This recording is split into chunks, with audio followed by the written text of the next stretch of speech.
welcome back to Reality Hub. We're doing a special remote recording today. We're back in Brown Street Cafe in Avondale. I was just in Brown Street Ponce. It's confusing. It's confusing. And joining us remotely from a work trip is our good friend Penny. How you doing over there, Penny? Great, thanks guys. It's so good to be here with you again. Yeah. Oh, good. You might want to just get a little closer to that microphone on your headset. We've got Penny on Zoom. It's so good to have you, in air quotes, here in the room. Yeah, this is a real treat for us because we haven't been to Brown Street, the two of us, for a long time. So it brings back so many cool memories of recording here, the sound of life, the sound of people eating and socializing. Yeah. So yeah, I'm just taking that all in. People say it's rude to eat on a podcast, and I say tell that to Elon Musk and Joe Rogan, who just ate a pizza on their podcast after trying to shoot a vehicle with a crossbow. I think you can do anything, and that's the proof of it.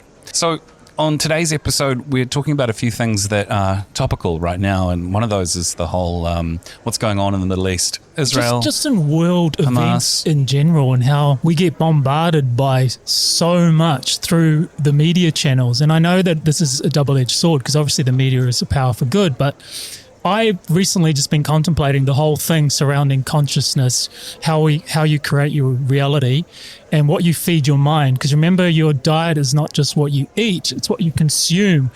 And I found myself consuming so much media recently, particularly social media, that I had to have a stop. And I was telling Steve earlier, Penny, that this inner voice said, just stop doing that and start creating. So that was a huge catalyst for me, and it sort of created this space to tune into my own inner wisdom and my own thought processes and to start questioning my belief systems and my programming. Our mental sovereignty is just so important because ultimately what we think and what we believe, our programming, is going to influence how we create our reality and how we view the world and what lens.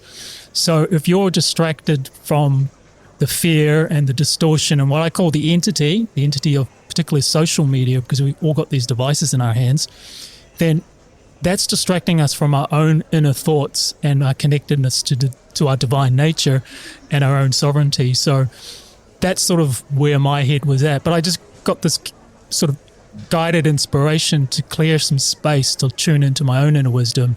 And I think that's what you were talking about, Steve, that Penny was such a great exponent and example, a shining light of going with the flow and creating your reality and not questioning it and sort of not listening to the negativity or the outside world, but tuning more to your inner world that's guiding you from, perhaps call it a greater purpose. Or I know that recently you've been guided by the universe and everything's been in alignment, so it's obviously working. So yeah, just tell us more about the guidance or how flow is working in your life. Full non-disclosure. We can't disclose what Penny's up to because where she is, it's a private matter, but it's really exciting. And when that does come out, if you look back on this episode, it might make sense to some of the philosophy that I hope you can speak to, Pen.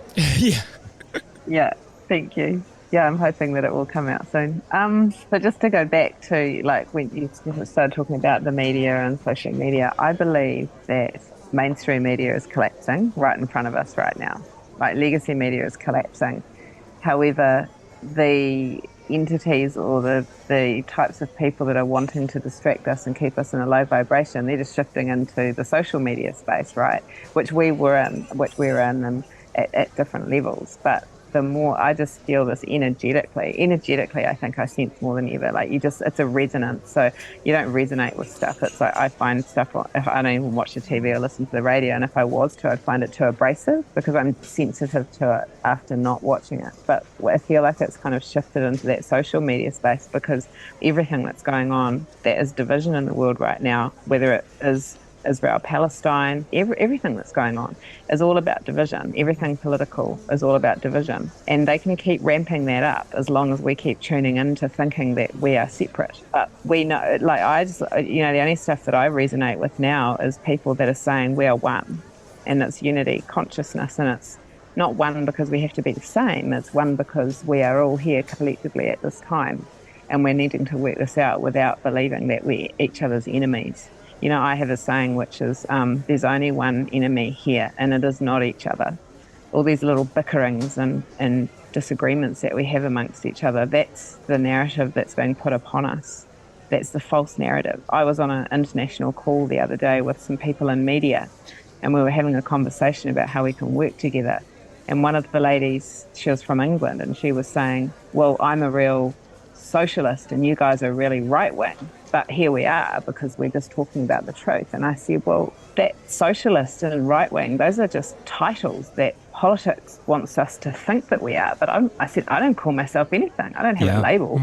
I just ask every day for the truth. And I resonate with people who seek the truth. And there's nothing, everything red and blue is a construct. Everything left and right is a construct. We have to put the constructs down and we have to go back to truth and love.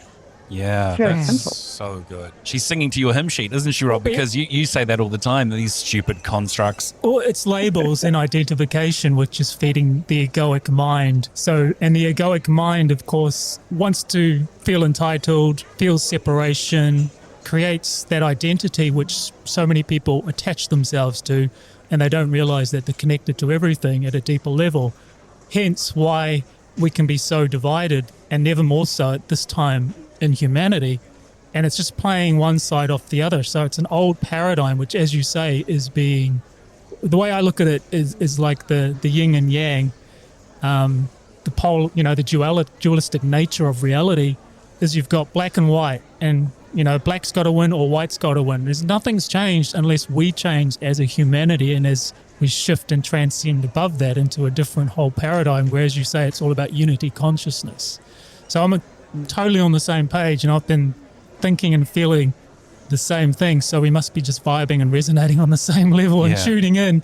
And it's such a good place to be, because I'm as you're saying this, I'm sort of thinking about, well, we need a huge mass shift, because if everyone's still on that lower vibration and feeding the entity, then nothing's going to change, right? We're just going to perpetuate all this separation, all this division, all this conflict, all this bullshit, all this destruction. That's not unity consciousness. That's not connection to divine or your true nature and your true beingness. And until people can fully embody that, not come from that mental space, because the mental space can be apprehended by the media channels, which they do so well, like a big mass programming. So until you can transcend that or break out of that spell, then it's literally like the fish that doesn't know it's in the water. Well, it's interesting, Penny, that you mentioned the media breaking down, and legacy media for sure, and now it's moving into new things, right? Like YouTube and people that are on Facebook or Instagram and that kind of thing. Would you agree with that, Pen? Is that what you were thinking of, where it's sort of heading? I can see you nodding there in that little thumbnail. Rob, I'd be interested to see what Penny thinks of that experience that you've had on that. Yeah, because you were telling me today. Yeah, so basically my mental health was suffering, and I knew it. And I realized that I was unconsciously tuning into Instagram in particular, thinking that it was a good thing because I want to listen to what Deepak Chopra has to say, or Aubrey Marcus, or all the people that I follow. And then I realized, hang on a minute, I'm just not feeling good about this. Why am I not feeling good about this? Why am I just feeling crap and I'm so uninspired? Well, where's my inspiration come from? It doesn't come from Instagram. It doesn't come from social media. It doesn't come from a device. It comes from within. So I had to just cut that out, and I literally just stopped, and that cleared the space so that I could tune into and it was literally like a instant shift, and then suddenly creativity started to flow, and I thought, well, that's really interesting. But I come to the conclusion that social media is the technology, is an entity which feeds off us, feeds off our mind energy, and you got to ask, who's it serving, right? That what's the agenda, and who is it really serving humanity for the highest purpose, or is it taking us down this road of more separation, more division, and devolving us and programming us even more? And I know where I stand. I feel it's taking us down that route. How long have you been off that social media now? About 2 weeks. And you mentioned quite directly that you feel more... Oh, it's an instant shift. Yeah. To what, though? To flow and creativity and listening to my own thoughts and just feeling lighter. That's what got me. So it was a somatic feeling. It wasn't just a mental feeling. It was because the thing is, you can still be stuck in that mental paradigm and getting, feeding off that dopamine hit of checking in to social media, and feel like you need that in order. I don't know. It's in some ways it's like an addiction, I suppose. Someone trying to quit smoking, but it's packaged as this shiny. The thing is, we're all connected. We're on devices now, Yeah. but it all comes down to how you utilize it, right? Yeah. And what control you have. But I do feel that social media is a definite influence on your mind, and then therefore on on your thinking process and what you believe and how you consume. It's all about what you consume, and so you've got to find that balance. So here's a crazy idea in terms of reality type stuff. I heard someone say that pornography carries an entity and a frequency with it. And I'm pretty sure that came up in a YouTube feed I was looking at where a supposed right-wing Christian evangelist was talking about that. And I was like, I'm not going to rule this guy out. I'm going to just listen to what he says, because he talks about the devil being in it and all that sort of stuff. But for me, I go, okay, what I can believe, though, is that it has a certain frequency to it. And I think Facebook has a certain frequency to it. There's an artificial intelligence that is projected at you. And music has a frequency to it. And television has a frequency to it that draws you in. And to that extent, I can accept that there's evil in those things that we absorb and watch. And the moment you stopped, right, Instagram, you freed up. And I think Penny, you stopped using social media so long ago, and I looked at how your life just goes with the things and the exciting stuff you're up to. Yeah, I come preloaded with sound effects, and I see you doing that, and I'm like, God damn it. And then Rob stops, and 2 weeks later he's like, I'm back in flow. And I'm like, okay, I'm really going to have to cut down my one. I watch too much YouTube. Like, I have my interests in technology, and I have my interests in somebody talking about some wise thing or other, but it too is a bypass, if you like, a mental, emotional, or spiritual bypass from spending time just with me and observing myself as the observer, observing the observer. Yes. Observing my own thoughts. Yeah. Yeah, you might have the world's best YouTube feed. It could be full of Alan Watts and really wonderful things and the Gaia channel, but it's still a frequency. It's still a bypass. Frequency, yeah. But you've hit the nail on the head, because your brain waves are a frequency. You've got beta, theta, delta waves, right? They sound like sorority houses. Just trying to think, beta, alpha, theta, delta, whatever it is. But they're actual vibrational frequencies. You can measure them, right? So it makes sense that you're tuning into a resonance or frequency, and you've got to understand what you're tuning into. And that's why in all the Eastern traditions and wisdom traditions and stillness practices, you want to go into a lower, can't remember which brainwave it is, but you're quieting the mind. We're getting away from this idea of higher and lower, aren't we? Yeah. But they're just different frequencies. But yeah, one is not higher or lower than another. They're just a different frequency. Yeah, it's the Hermetic principle of polarity, where like hot and cold are the same thing. Cold is just the absence of heat, right? So when you have that concept, you realize that they're just different. It's just a different. Just two ends of the same spectrum. Yeah, it's the same thing. It's like a coin is the same thing, but we divide it up into two sides.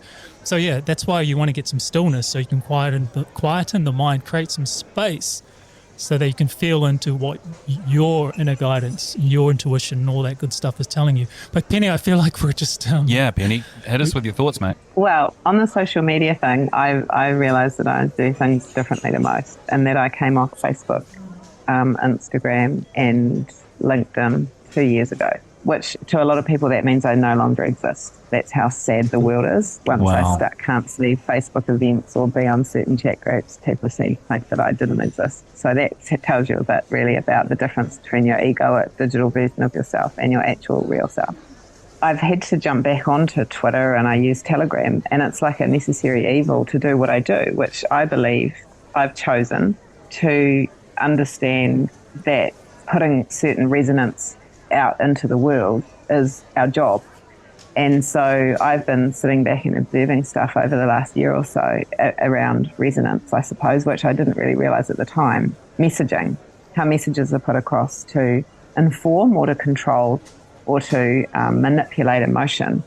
And so for what I'm doing now with media is, I believe it's my job, and hopefully others, to put a particular resonance out into the conscious field.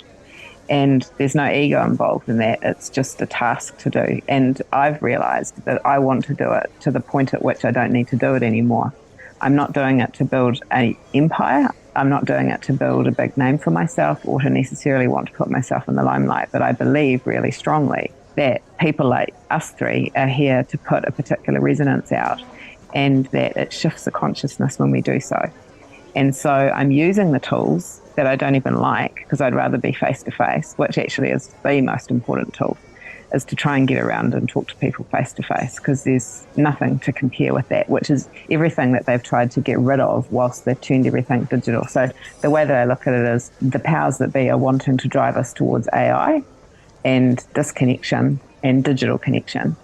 But the way to resolve this is to go back to authentic connection, which is face-to-face, which is physical touch, which is looking each other in the eye, not across a screen like we're doing now. There's a resonance that happens when you're face-to-face that you can't get. So I feel that hopefully what we're doing at the moment is using the tools that were created, maybe ambivalently, maybe for good, maybe for evil, but we can use it for good.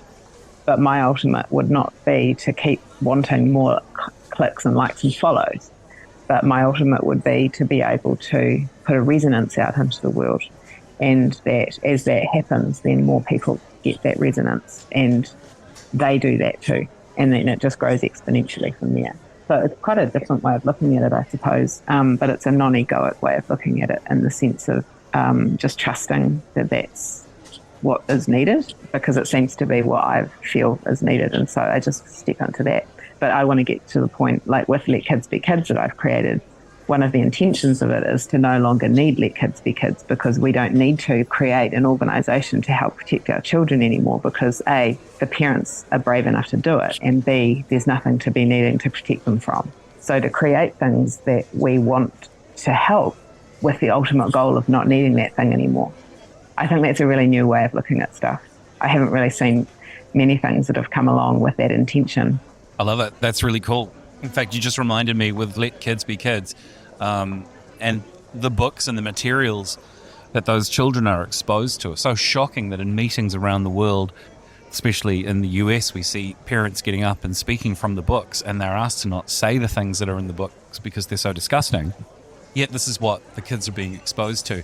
And it's yet another form of opening something up and receiving the vibration and the entity of the intention of what that was trying to express, only to innocent children. I mean, it's awful. It's awful. So, and when you mentioned before about like pornography being, whether it's an entity or whether it's a resonance, I think you're right. Like, we're very much at the deep dark end of this now, I believe, because we are at the most debased, like people, whether you call it the days of Noah or the days of Sodom and Gomorrah, or, you know, it's apocalyptic really what's happening now. It's very big in the sense that I feel like we've got into the point at which this has to wake people up, otherwise humanity isn't worth saving. I don't know how much worse it's going to get than sexualizing and debasing our children. That's pretty much got to be the end game, which to me is kind of exciting too, because if it's the end game, that means that we are going to stand up, because I know we win this. But when it gets to that stuff and it's being normalized, we know that we're in deep shit, really. Yeah, so true. So true. So what's a useful take on how to approach life when overwhelmed with the things that are coming through in our daily lives that are stressful, whether it's the stuff that you're talking to with Let Kids Be Kids, whether it's things that frighten you and scare you that's going on in the world, or something like a war that's happening and atrocities that you're viewing and people being divided. Do you guys have any suggestions on the best way to cope with that, how to rise above it or see through it? I think first of all, you've got to be aware of it. I would assert that a great deal of the population aren't even aware of some of the stuff we're talking about, hence why we need to talk about it and give our perspective. But I think it comes down to reclaiming your own sovereignty, and that includes your mental sovereignty. Yeah. So your thoughts are your own, and don't let the media channels dictate what you should be thinking and what you should be doing. So it's coming back to your self-empowerment. But then you've got to really do the inner work. I mean, the way I see it is, obviously there is darkness in the world and there's light in the world. And as you're saying, Penny, the powers that be, whatever you want to call it, the entities, the controlling forces, they're at a point now where they realize they are losing control, and that's why they're coming for the kids. You know, they're getting desperate. As more and more of us are waking up and finding the light within us and shining and casting that light into the dark places, as these dark places are being shown to the world, then that is the way to transcend the darkness. Darkness is just the absence of light. So the more we embody light, the more we can carry light, the more we can just be light. Because remember, we are energetic light beings. So it comes back down to what frequency do you hold? What vibration do you hold? Know yourself as your true nature and create the new earth, so to speak, or the new paradigm. But there's got to be way showers, and there's got to be people that are shining the light, but you've got to find it within yourself. And that's a journey you can only do for yourself. I think the practical solution for me is to avoid reacting too quickly. I think we'll be faced with, in times to come, horrors that will make us respond like some kind of pre-programmed function within us, whether you want to become the savior archetype or whether you want to be horrified and panic. Whatever it is, you've got to ask yourself, Steve, how's this working out for you? You know, or insert your name. How's this working out for me? Because, you know, I could say, oh, I've been reacting and responding in this way for a period of time, and am I happy? Well, I may not be. Is it working out for me, or is it pulling me into a drama? Am I suddenly posting on social media about how terrible this or that situation is, and how's that working out for me? Because I think in the reality that I inhabit, in the street that I live, in the house that I fill with my energy, the best thing I can do is offer love and peace to those around me, and like the basics of meditation, observe myself and how I'm going, and ask myself, is this a reaction that I want to make, or would I better serve those around me by offering peace and love and a sense of tranquility, and uplift those through my actions and my energies rather than the dramas I get drawn into. Yeah.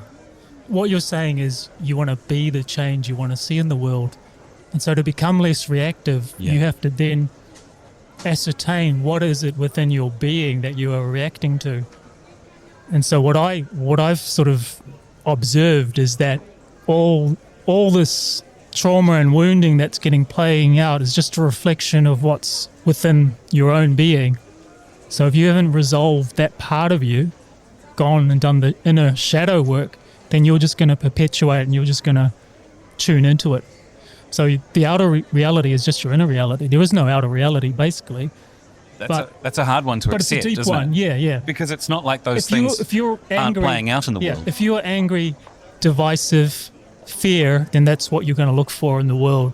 But if you're the opposite of that, then that's what you're going to give out, like the joy, the love, the compassion, the understanding. So you're not going to choose a side because you're coming from that unity place. Your personality becomes your personal reality. Yes. Yeah, that's nice, eh? I think what I've felt around, and let's just take the Israel-Palestinian thing, like it all kind of blew up and then it was everywhere in the media, and because we don't trust the legacy media, you're already going, well, what's really going on? Like, what's really going on there? And then a heap of stuff came out on social media, and so people got really into it and really reactive, and I didn't at all, because I was like, it's another thing. I mean, yes, there's stuff going on, and yes, there's to be concerned, but right here, right now, what can I do about that? And I can't do anything about that, except for I can not lose my shit about it, and I can stay centered, because that's what I'm here to be. You know, if it was happening right outside my back door, or my people in there, I know I'd be in a different space. But I watched people, even in my family, getting really, really concerned, really heartbroken, really upset, couldn't sleep. And I'm thinking, it's when you look at it from an energetic level of what needs to be in the consciousness right now to shift things, if everybody who was aware and awake reacted like that, that's going to have a terrible effect on the consciousness. That's so true, because if those people that are aware and awake have some ability to amplify energy, then making them fearful and angry or whatever else, or horrified, is going to worsen it. What that situation needs, if I'm hearing you right, is love. And so those people need to find love amongst that horror. Yeah, and what you see around the world is that all these big protests are taking place on both sides of it, and that seems to be what's filling up the global media and social media spaces. Oh, look, now there's this anti-Palestine thing happening in London. Oh, there's a pro one. And so again, it goes right back to it's us and them, black and white, red and blue, left and right, right and wrong. And that's the construct, is that actually the people in the midst of it, the genuine everyday people like us, just want peace. Like, we want to be able to go and hug our neighbours no matter what colour, no matter what religion. And the only thing that's stopping us from doing that is the political and the media institutions. And so if we stop listening to what they're trying to tell us, and if we just go back to who we know that we are, and that I love my neighbour no matter what they believe, because they're being like me, having an experience right now in this crazy world, doesn't that all dissolve? Like, why are we still tapping into the what do they call it? The fourth revolution. Why are we still tapping into the drama that's put us into these hateful spaces? Because we weren't born like that. This has been trained into us. It's been programmed into us. So how do we get ourselves out of it? We stop tapping into anything that's telling us that we're divided. Do you have a technique or a method that you find useful for that? I think if I'm watching something and I'm feeling this division coming up, switch it off. For me, I go out into the bush or into nature every day. And I still am up in my head a lot when I'm out there, because I'm thinking about all the things, and then I catch myself in it. And I'm like, I've come all the way here to the bush to centre and ground, and why am I up in my head about these things? Yeah. Let it go. And so I think probably even in the last month, more than anything, when stuff comes up that irks me or upsets me, I just surrender it. And then what I find, like, really quickly when I'm out in nature, is I get all these amazing, great creative ideas. Creativity for me flows in nature. So it is the most important part of my day, is going out and spending some time in nature, because we're creative beings with all these amazing, I feel like there's all these amazing ideas out in the collective, and I open myself up to it, and I get all these downloads and all these really, and it's way too much for me. So I get on the phone and I start texting other people going, do you think this is a good idea? Cool, you do it, because I can't do it all. I'm like, where is I feel like there's this massive amount of stuff going on in the collective, and there's only a few people tapped into it. That's what I feel. Yeah. And I'm like, please, let's get more people tapped into it, because we can share the load of all the amazing ideas and creative ways that we can make the world a better place. And so, yeah, going out into nature, getting off everything, getting away from all your EMF radiation, put it all down and just be present. And so it goes back to what Rob was saying before about, and I used to do it a lot, and I only do it a little now, as far as tapping into external, people that I follow, because whenever I do that, I get reminded that the answers were always inside of me all the time. They're just hidden under a whole lot of layers of stuff. And so when I do listen to things like that now, what I've realized is what I get is confirmation of what I already figured out myself. Yeah. Which is mind-blowing. Like when I listen to things like now, when I listen to meditations, and when I listen to different things astrologically or whatever it is, which I don't get time to listen to a lot of it, but when I do, I just go, I already knew that. I figured that out like yesterday. And that's when I know that I'm in flow. Yeah. Because they're not teaching me, they're confirming, which is different, right? Right. Well, you guys are amazing. I just get in a cold pool and try to get good sleep. You do a bit of Wim Hof. Yeah, I do a bit of Wim Hof, jump into the cold pools. Yeah, I do. Stephen, you have a baby at home, so. Yeah, I know, I do. But, and that presents its own new series of challenges in our lives. And sleep might be the one that I'm thinking of. But yeah, I'm trying to nail that down, because, I was recently listening to a podcast about how the brain needs sleep, which might not surprise anyone, but because we only have recently come to learn about the glymphatic system, which is the brain's what? Not the lymphatic, but the glymphatic. You might have heard of this, Penny. It's the system of channels and pipage in the brain that cleans out the junk. And it only happens with good sleep, and it cleans out amyloid plaque. So if you're feeling a little bit, I'm going to tell people this because I think it's good just on a purely physical level. You guys cover off the woo-woo, and I'll just tell them this. And on a physical level, if you start to feel cloudy in your thinking, this is where good sleep helps clear out the buildup of amyloid plaque, which is what causes Alzheimer's. And so we all need to be reminded of the importance of hydration and good sleep so that the brain can actually clear that stuff out, because it only happens during a good deep sleep. And if you're a snorer like me, get on a CPAP machine so that you're not interrupted in your sleep. That's fascinating, Steve. I'm glad you shared that with us. Well, I think I always learn something new. We've got to cover off all aspects of what's practical as well as and psychosocial. And I've just looked something up. So you're referring to stage 3 sleep, which is delta wave. So you've got to be in that delta wave state. Yeah, and you can't get if you can't sort out your sleep, then you can't have the energy to have the presence of mind to know what to do when things get stressful. And and I think that's important. So you can get out into nature. That's great, and you can give yourself clarity of thought. But if you can't think clearly physically, then don't forget hydration and sleep. And if you're a snorer, go get that sorted out, because you'll never get into that deep sleep that you just referred to, that stage 3 delta wave. Well, it's one of the non-negotiables of total wellness, right? Yeah. Sunlight, sleep, physical exercise.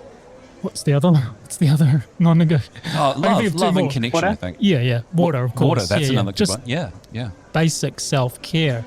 Yeah. Because some of the things that we're drawn into prevent us from getting good sleep, like those frequencies that we expose ourselves to, especially at night. You know, I recently found on YouTube Dr. Pimple Popper. And boy, you just don't be watching those before bed. You'll wake up thinking about giant cysts popping. You will. You have some crazy dreams. I've been having some crazy dreams lately, which I won't share. But I'm fascinating about the dream realm. Yeah. And where we are and where we go and where consciousness goes. Yeah. To different dimensions and stuff. That's a whole different topic, but it's to do with consciousness and what's going on. For sure. So, but yeah, maybe we're still traveling and doing all sorts of stuff. I imagine we are, and we're connecting with the frequencies and the vibrations in the world that need to connect with us in this reality, in this physical realm. And it's nice to meet with them there and make those plans. And I think you want to spend a good amount of time in good sleep so that you can go there and do that, because otherwise you're kind of like the waking, walking zombie dead. You'll never achieve anything unless you have open strength and clarity. You know, they say that certain spiritual entities are jealously pissed off with babies because as they're born into this realm, into this reality, they can harness more life force than some gods. And yet they're just a human baby harnessing life force. Well, sometimes I feel like I'm a little down on my life force, and I think the things that we do, taking a walk in nature, good sleep and stuff, can really amp up your levels back up to the full percentage, the full hit of what you can command. And if you're not commanding that in life, you're just going to be pushed around, assaulted and kidnapped by the things that are around you that you don't have time to think about, is this good or bad for me? Assaulted and kidnapped. I never and that's saw it as that extreme. I think I hear what you're saying. Assault tube. I might call it kidnap tube, personally, because it has that effect on taking your time. Right. Yeah. But what you're saying, what I got from there was obviously it shows how powerful we are as creator beings. Yeah, I think it does. You just touched on that with being created beings. Here's the realization that I had, and you might have had this a long time ago, is when I first sort of had my awakening and my whole life flip, I thought that I was having to learn everything. But what I've realized over time is I'm remembering. It was already there. And how did I lose it? Well, probably because of all the distractions of the world, which has amped up with social media, right, in the last 10 years. So we're always distracted. We're always being entertained. We're always receiving this overwhelm of information. Like, this is an information war that we're in, and the amount of information we're being bombarded with is all to stop us from remembering who we already are. You know, and it's great to use these tools to tap into to learn about stuff. But now once you've learned, like, I've just been getting the messages over and over, like, just, you know, it's kind of like you finish school, and I mean, you're always learning, but it's like the massive learning part of this journey is done. Like, just get out there doing it. And as you do, that's when your confidence grows, because you see that it is the flow of the universe. As you walk into it, you are receiving more, but it's a remembering rather than a having to learn everything like you didn't already know it. Like, we have such innate power. Like, you talk about, you know, the power that a baby has. Well, the rest of everything in our world is to remove that, right? Oh, yeah. And even in the Bible, it talks about that. You know, it says, unless you come to this through, as a child, to the kingdom of God. And that's like in innocence and joy and complete, innocence. And so the remembering rather than the learning, I think, is good.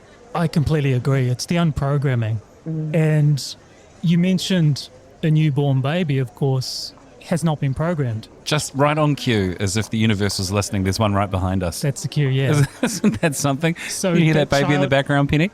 That was the universe confirming that. Yeah. But that's the childlike innocence. And as soon as we enter this reality, we start being programmed, obviously, by our caregivers, our parents. Yeah. And then, obviously, through the school system and on it goes. Yeah. And then what you're saying, Penny, is a remembrance of who you really are by unprogramming all that stuff, all those layers, and getting back to all the wisdom that you're innately connected to anyway. So they who wish to control us want us to believe that we're powerless and that we need them to tell us what to do and how to live and how to be, and It's a control grid, right? So what are they most afraid of? What are they trying to stop? Is us knowing and accepting and believing that we are power. And I don't mean power in a power-hungry way. I mean that we are creator beings. We are sparks of creation. And they do everything to help us to forget that, or to be too afraid to believe. You know, even you think about the New Zealand philosophy of the tall poppy syndrome. Right. What do we do when someone steps up and be's brave? You know, well, the tendency is to shoot them down, criticize them, backstab them. Why do we do that? You know, what are we so afraid of that we don't want to see others succeeding or whatever? You know, like, you've just got to pick all that stuff apart and be. If I see my friends doing great things, I want to just cheer them on. And I would hope that the people that care about me do, and you guys do. You know we what I mean? cheer you It's on because we're so amazed with what you're doing. Yeah, it's incredible what you're doing at the moment. And I think in some countries, like for example the US, it's a culture where people, I think from what I can tell, from what people talk about that I listen to, they really support the journey of people who are doing well. They support and celebrate people's wins. And I think in the culture that we are in here in New Zealand, the tall poppy thing, it's behind people's backs. They'll be like, oh, they did so-and-so. You can't believe it. They didn't even deserve that. Whatever negative thinking is. That doesn't mean we're stuck with that, I think. We can find people who will support you and celebrate you. And whilst keeping it all in check, celebrating those wins are really important. Yeah. But you've got to understand that every country has got a cultural programming going on. Yeah. And we just happen to have the tall poppy syndrome, and another country have something else. But it shows you the effect of the cultural and societal conditioning, and that's the thing. You got to understand what thoughts are mine, where's the conditioning, and what's the authentic part of you. It's like a gauge. True. So what am I doing that's authentic, and what am I doing that's a construct or an overlay, or what I think society wants me to be. Like, what am I doing, how am I behaving that's in a way that I think I'm doing it because it's what other people expect or what other people would find acceptable, versus who am I? And who am I really? Yeah, and just on that topic, Penny, what's your thoughts on the generational conditioning or programming, the lineage? Do we inherit? I actually think we're at I think we're kind of at the bottom of the pool at the moment, as far as holding and carrying through a whole lot of generational trauma and stories and things like that. But I hear a lot, I've heard to a few different people that the generation of young people here now that have been here for maybe the last 20 years are like the generation A, the alpha, because we've had generation X, Y, Z, and now it's the alpha. And it makes sense to me that that's why the powers that be are trying to destroy our children, because they're very special and they've come in. I don't know what it is. I'm not sure. I don't know whether it's different DNA or if it's different spiritual awareness. But you hear all these stories about these young children that are coming in with this ancient knowing, this wisdom, and that we didn't have. It's kind of like they're more evolved than us, and we're more evolved maybe than our grandparents and things like that. There's something magnificent about what's going on right now, and amongst all the crazy. And there's kids out there like that. There's something really special about them.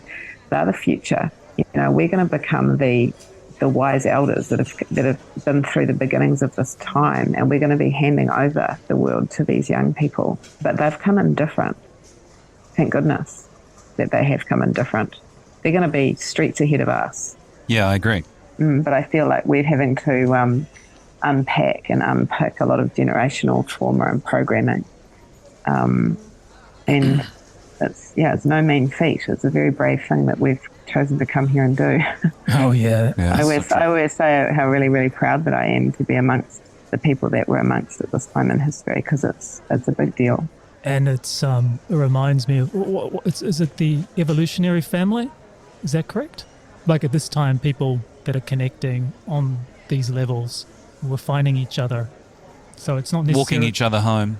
Yeah, is it Ram Dass? I think yeah. you mentioned it in a Reality Bites recently. Yeah. Well, your evolutionary family, of course, is the people that your soul is connecting with now, and may not be for your this actual time. family. Yeah, for this time. Yeah. But I think also the programs that run through our genetic code within the vibrational frequency of our own emotions, which are controlling and operating from multiple generations ago, which we're facing now. These are things that we need to resolve now, because our children will take on our belief systems, and they'll take on the belief systems of our grandparents and of our ancestors long since past, that they're unaware of what it is that's operating through them. And we need to bring closure to those and open up to a new way of thinking, which is truly independent, which is why I go back to observing yourself and noticing whether or not the things you are doing are actually working for you. Can I share an example that to me was really profound? Because what I want to say about all of this is that it doesn't even have to take a long time. You know, like I think we've been in this paradigm where when we come up with something, we have to go to a therapist for a couple of years, and it's going to take a really long time. And I feel like we don't have the time, right? Yeah, bugger that. I've become so aware that we're here in loops, like we're in these karmic loops. Like, so the same shit will keep coming up until we decide to learn the lesson. And so then you go, so for me, it's like I figured out the key, which is, it's a lesson to learn. I'm not a victim, it's a lesson to learn. So I either decide if I'm going to learn it or I'm not going to learn it, because if I'm not going to learn it, I'll see it again saying, loop, right? Totally. So a really big one happened where I went back to what I believe in this life was my primal wound, okay, which was about my father. Right. And I went to something and it came up, and I wasn't expecting it to come up, and it came up, and it broke me. And I was observing this amazing relationship that my friend had with their dad, and it just happened. Oh, yeah. But what was really amazing was I recognized that instead of just feeling grief and feeling crap and all the usual loops, I looked at it and I went, oh my gosh, it's here now. That thing, that primal fear wound is here now, which means I've done my work to get to the big one, right? Big kahuna. So I knew that it was here, and it wasn't any easier except for the fact that I knew that it was here to help me. And so I grieved my way through it, but I was also excited to be at the point where the big kahuna was here. And so then it was just a choice. So then once I realized what it was, I made a choice, which was to go and visit my dad, and which was tough. I hadn't seen my dad for 7 years. And I didn't know how to, or if I wanted to initiate contact with him. But I just decided to go, because I went, well, this has come up for a reason. Therefore, I can mull over it for years if I want to, or I can just make a choice point. And we have these choice points in our life where we decide whether we're going to keep driving down the really hard road, or whether we go, I'm just going to deal with it and just see what happens. And that changed my life, because I took an action that seemed maybe small, maybe big or whatever, but it opened a doorway to another part of my life. But the story behind that was, when something comes up that you know is a big thing, you can choose to deal with it then and there, or you can choose to be through pain for a long time. And I chose to deal with it, and the pain went away and healing happened. And I honestly believe that when I chose to do that, and I didn't hold on to the outcome, by the way, I didn't think, he has to act in a certain way. I just went, I have to just show up, and it's not up to me what happens next. And so therefore it was better than I ever expected. And I wonder, I hope, I pray that doing that actually is going to heal my family line from oh my God, yes. Yeah. Oh, for sure so it will. that's just an example. It's just an example of, like, when you're going through hard things, remembering it doesn't have to take as long as you think, and that actually just notice it. And then when you notice it, it's your choice as to what you want to do with it. So It's one of the biggest lessons I've learned. what healing did it bring for you versus your father? Well, I showed up at his door Right. and I had no idea what was going to happen. And he opened the door and he said, "What are you doing here?" And I just said, "I'm back." And he said, "I missed you." Aww. Of course he did. And then we started healing. It was like instant. It Wow. wasn't like we had to sit there and work it out for a year. Beautiful. It was like Yeah. just showing up, but with no expectation and no judgment, and just being like, Yeah. you know, and then we were able to. And I mean, Were you able it's to a really discuss big the deal. reasons why things turned to shit, or did it just not matter? Well, it probably doesn't matter right now, but the fact of the matter is, No, it I mean, comes down at that to- time when you were there with him, did you guys discuss those things, or did it just not matter? The healing took place Oh, regardless. it just didn't matter that Yeah, day. yeah. Right. Yeah. And then I just I didn't have an agenda about what I wanted to speak about. I just wanted to show up. And then I just trusted the process that I would have the words or not words, and I would feel into whether I needed to even say anything, because the point wasn't to have to bring up all the past. The point was to say, "I'm here now and I'm sorry." And I think it was a lot simpler and a lot less painful than I thought. And I think people really don't like saying sorry, and people don't like being the first one to whatever. Yeah. But just listen to your heart. You know, what do you want more? I was going to say, for me, what I got and I observed, and thank you so much for sharing that, so powerful, is that you came in with no expectations, you came in with an open heart, and therefore you created that space for however it needed to be resolved that was being guided by your higher self, your greater being, and you were ready for it. So you closed that karmic loop simply by facing it, as you say, a choice. And if you don't do that, then you'll just perpetuate it. Totally. Yeah. It's like You'll you keep it's coming like you up. turned up in a frequency of love and forgiveness. Exactly. Because you know that saying, you should forgive your enemies or those that have hurt you, not for them, but for you. Yeah. Yeah. Right? And so then at that point, it really doesn't matter who said or did what if there's a grievance. Because if you've forgiven them, you've done that for you to release your energy. You've changed the energy. Yeah. You forgive for resonance. yourself. You Yeah. forgive them for you so that you can be free to have Sure. that change in energy. Sure. Sounds like you already did it the moment you decided to drive over there, the moment that you thought this is a good idea. So from that moment on, the healing begun even before you knocked on the Right. door, I would imagine. Yeah. Yeah. Sure. And then it just becomes, as you say, a process which can be instantaneous or it can take however long it is to take. Because energetically, if someone's got their hooks into each other with frustrations and anger, if you don't mind me putting it like this, Penny, it's like you took those hooks out, and they might have been perfectly justified, by the way. Any independent arbiter of the crime might have gone, no, Penny is quite rightly being wronged here. And someone might say, well, Dad scores 3 points because Penny said some shitty things too, but Penny scores 7 points because he was the worst, so Penny wins. But it's not about who was right and who was wrong, right? It's about, I'm going to find this different frequency and forgive. Yeah. Because I'm going to go over with the intention of love and forgiveness, not with the intention of having a good yell at them again and to prove I was right. And in so doing that, by taking those hooks out, this is just my analogy, Penny. You probably have a different perspective on it, but this works for me. I think you allow healing to take place in both parties because you come from a different perspective entirely. And I have talked to someone who's had a similar situation, I think, with their mother, and they went and did the same thing, but they had a different outcome, which was their mother didn't receive it, but they still walked away feeling whole because they had done what they felt was the right thing to do, and that was closure.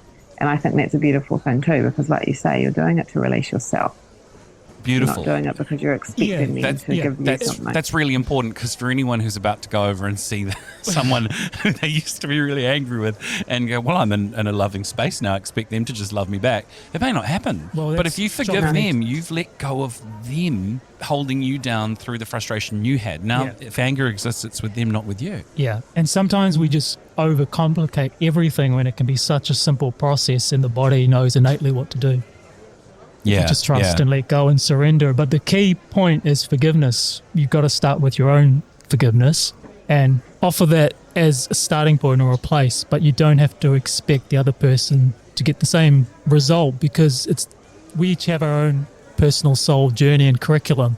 So that's the difference. Yeah, totally. And one thing that came to mind is sometimes I feel like this is what I've picked up on is that this whole reality is like a soul cauldron where we are here to purify and rectify Oh, wow. our souls. So you're rectifying and purifying your karmic. And my understanding of karma is just a past experience. So karma is not good or bad. It's just an experience. Yeah. Which just happened in the past. So yeah, and I like that because I know it sounds, purification and rectification, but that's what your soul's trying to do, to evolve. Yeah. Yeah. You made me think of something else too.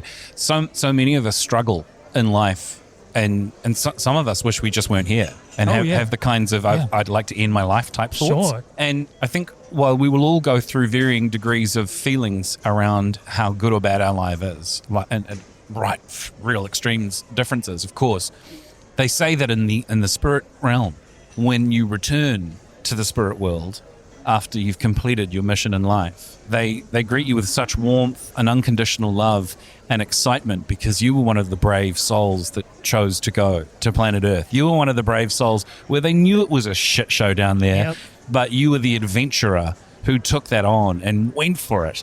And when you remind yourself that you are a great adventurer, not just, Johnny on accounts, not just Ethel at the pub, although you're playing that role, you are a great adventurer with the things that come in front of you. And when you look at your life as a series of challenges that you chose to have and that you are looked upon with great respect, no matter how fucking hard it gets for you, no matter how terrible the choices you make, no matter how many times you decided to give up drinking but you went and had another whiskey, you're looked upon with such reverence, love and respect because those other souls, they weren't ready for that school called Earth. You the adventurer that's going through these trials and difficulties, you are looked upon with such love and respect that they're there for you at any turn to offer you the wisdom you need if you take that moment to listen for it because you're the one they respect. We're all doing some pretty hardcore shit. I love nicely that. said. And you're absolutely right, Steve. This reality, planet Earth, it's a challenging place for a lot of people. Yeah. And there are a lot of people, there's a lot of suffering, there's a lot of pain, and it's an act of courage when you view it from your perspective, Sure. to be here in this reality at this time. Yeah. So if that provides some comfort, then it provides comfort. I think that should be the title for our episode, what Penny just said. We're all doing some pretty hardcore shit. Episode 70 or something. I can't remember what number we're up to. Yeah. And I think too, just to loop it back to, what we started talking about what's going on in the world and social media, you sort of compare all of that with this. Like we all have our personal, individual responsibility to shift things. We're not victims. We're told that we are. We're not powerless. We're told that we are. We're actually the opposite. It all starts within, literally is be the change you see in the world. And it sounds like a pithy comment, and Rob said it before, but literally that's how it is. We are the microcosm of the macrocosm. And what we choose to put out into the collective based on everything is what changes everything. Not waiting for someone to come save us, not waiting for the next political party to come in. That's the lie. It's us. Nicely said, Penny. Wow. On the granular. Well, let's close off from Brown Street Cafe in Avondale and from Penny somewhere else in the world. Yeah. We'll all see you again next time. Hey, before you close, thank you so much, Penny, for joining us and for sharing this experience. Thank you, guys. I love doing this with you.